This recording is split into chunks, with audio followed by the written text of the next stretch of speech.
அனைவருக்கும் என் அன்பான வணக்கங்கள். நான் உயர்கணித தேவசார ஜோதிடர் என் ஜெயக்குமார்.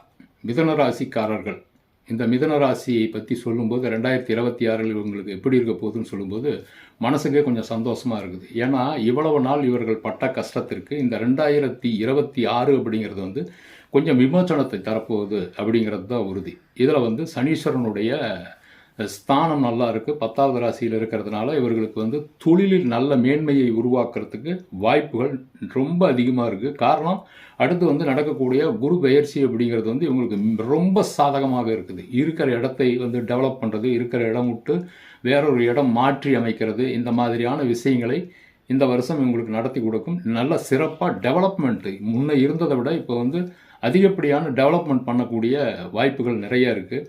வெளிநாட்டில் தங்கி வேலை செய்கிறவங்க, வெளிநாட்டில் படிக்கக்கூடியவர்கள், இவர்களுக்கெல்லாம் அருமையான அற்புதமான டைம் இது.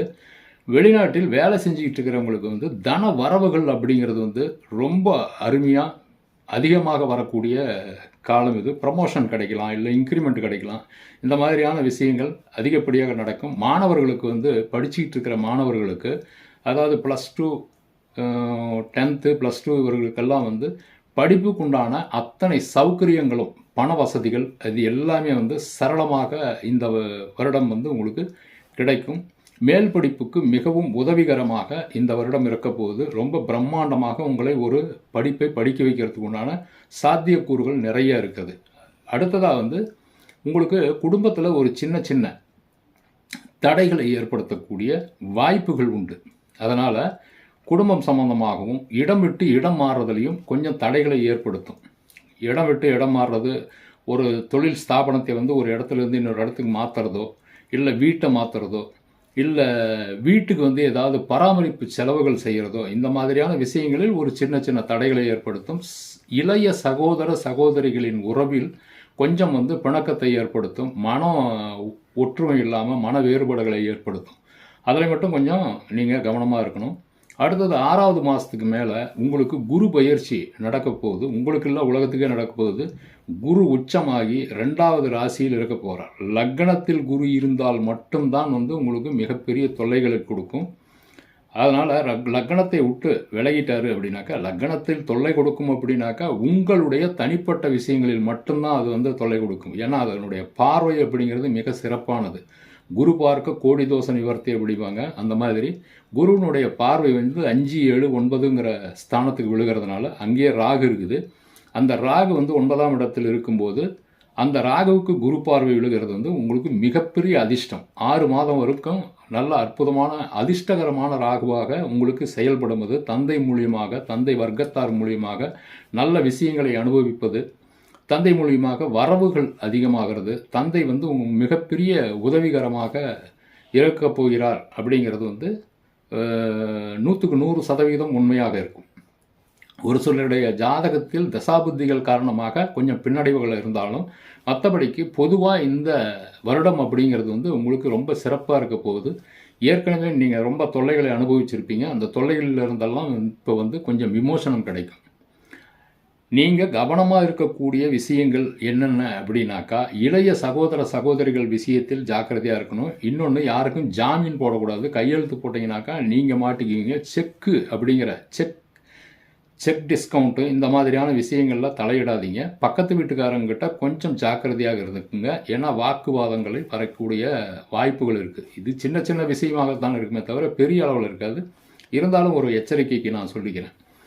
அடுத்ததாக குருவனுடைய பார்வை உங்களுக்கு 6வது மாதத்துக்கு மேலே 6ஆம் இடத்திற்கும் 5ஆம் பார்வையாக 6ஆம் இடத்திற்கும் 7ஆம் பார்வையாக அஷ்டமஸ்தானத்திற்கும் 9ஆம் பார்வையாக 10ஆம் இடத்துக்கும் வர்றது மிகச்சிறப்பான பலன்களை உங்களுக்கு தரும். காரணம் என்னன்னாக்கா, 8 தான் நமக்கு வரக்கூடிய அசிங்க அவமானம், பெரிய பெரிய இன்னல்கள், வம்பு வழக்கு அப்படிங்கிறது, விபத்துக்கள் அப்படிங்கிறதும் எல்லாமே ரகசியமாக நமக்கு தெரியாத எதிரிகள் அப்படிங்கிறது எல்லாமே 8ஆம் பாவத்தின் மூலியமாகத்தான் வரும்.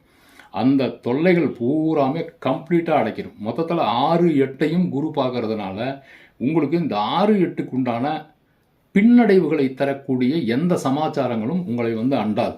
ஆகையினால 6வது மாதத்துக்கு மேலே இந்த வருட கடைசி வரைக்குமே உங்களுக்கு மிக பிரம்மாண்டமாக அற்புதமான வாய்ப்புகள் வரப்போகுது. அதையெல்லாம் நல்லா பயன்படுத்திக்கிங்க.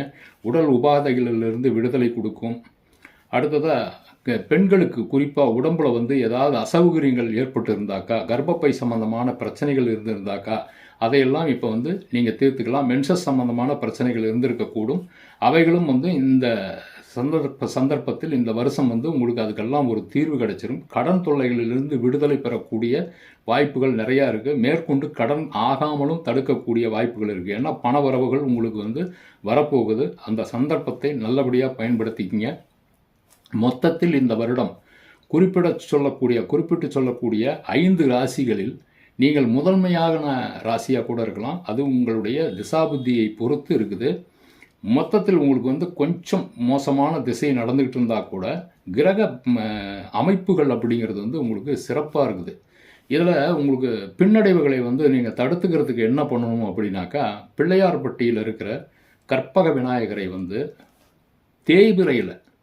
தேய்பிரையில் போய் நீங்கள் தரிசனம் பண்ணுறது நல்லது. இதில் வந்து பிரதமை அப்படிங்கிற நாள், அதாவது பௌர்ணமிக்கு அடுத்த நாளும் நவமியிலையும் போகாமல் மற்ற நாட்களில் வந்து நீங்கள் போயிட்டு வர்றது ரொம்ப சிறப்பு. சதுர்த்தி நாளில் போனீங்கன்னாக்கா மிக மிக சிறப்பு. அப்படி இல்லை அப்படின்னாக்கா லோக்கல்லே நீங்கள் இருக்கக்கூடிய இடத்துலையே யமகண்டம் அப்படின்னு சொல்லி ஒரு நேரம் வரும். காலண்டரில் பார்த்தீங்கன்னாக்கா தெரியும் ஒரு நாளில் எந்த நேரத்தில் யமகண்டம் நேரம் வருது அப்படின்ட்டு.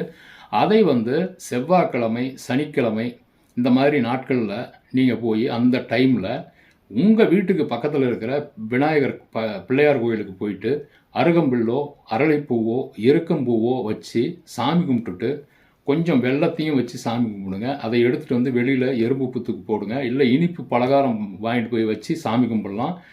அதை சாமி கும்பிட்டதுக்கப்புறம் அங்கே இருக்கிற பக்தர்களுக்கு கொடுங்க. மீதியை வந்து அங்கே இருக்கிற எறும்பு புத்தில் போட்டு நீங்கள் வீட்டுக்கு வந்துடலாம். இந்த பரிகாரத்தையும் பண்ணிட்டீங்கனாக்கா உங்களுக்கு மிகப்பெரிய சப்போர்ட்டிங்காக இருக்கும். மொத்தத்தில் இந்த வருடம் நீங்கள் வந்து 90% மிக அற்புதமான பலன்களை அனுபவிக்க போகிறீங்க அப்படிங்கிறது வந்து மிக மிக உறுதி. பட்ட கஷ்டத்துக்கெல்லாம் இந்த வருஷம் வந்து உங்களுக்கு கொஞ்சம் விமோசனம் கிடைக்கும். இந்த சந்தர்ப்பத்தை பயன்படுத்திக்கிட்டு நீங்கள் அற்புதமாக வாழ வேண்டும் அப்படிங்கிறத இந்த பிரபஞ்ச பேராற்றலிடம் கேட்டுக்கொண்டு உங்கள் அனைவருக்கும் என் நல்வாழ்த்துக்களை சொல்லிக்கிறேன். மீண்டும் அடுத்த பதிவில் சந்திப்போம். நன்றி, வணக்கம்.